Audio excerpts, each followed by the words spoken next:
هو ده عادي؟ إننا نتعادل مع مودرن سبورت ده عادي؟ إنك ما تلعبش ديانج وهو المفروض أحسن محترف في الدوري المصري ده عادي؟ إنك تنزل أحمد رضا ده اللي أصلا مش أنا ما بحبوش وبلاعيب ما بلاعيب متكبر عادي؟ إنك تبني الهجمة من تحت واحنا عارفين ان كواليتي اللاعب اللي بيلعب في الدوري المصري ما يعرفش يعمل ده. جوارديولا ذات نفسه ما بقاش يعرف يعملها، هتعملها انت؟ جوارديولا اللي معاه دي بروين ومعاه لعيبه تاكل الدنيا ما بقاش يعرف يعملها وخسر بين الهلال السعودي بسبب ده، نعملها احنا؟ نقع فيها احنا؟ يعني احنا اول الماتش انا قلت الشناوي قاعد دكه وشوبير هو اللي موجود، تمام انت راجل بتختار صح.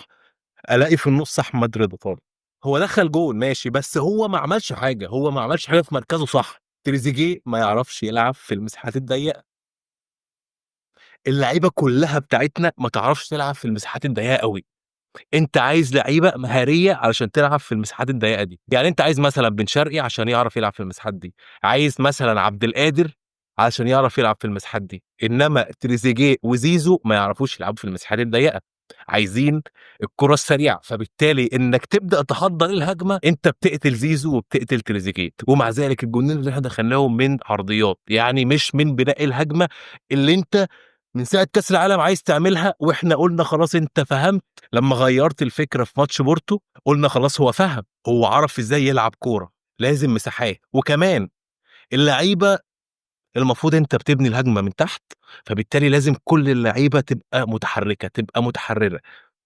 يعني انا شفت ماتش الزمالك امبارح اللعيبه كانت متحرره اكتر من الماتش ده. كريم فؤاد عالمي تقعده وتلعب شكري. ديانج فين؟ ديانج ما بيلعبش ليه؟ حقه ان هو يمشي، لو ما لعبش حقه ان هو يمشي. احسن لعيب رقم 6 في الدوري المصري، يعني احنا في كاس العالم قلنا ان انت مش عارفه فبالتالي ما لعبتوش. لما مروان عطية اتصاب ولعبته لقيته جامد، قلنا خلاص بقى هو فهم ان هو كده لعيب جامد وهيلعب في الماتشات الوديه بيلعب حلو. نيجي النهارده تلعب احمد رضا وما تلعبش ديانج؟ ده طبيعي؟ ده منطق؟ ده عقل؟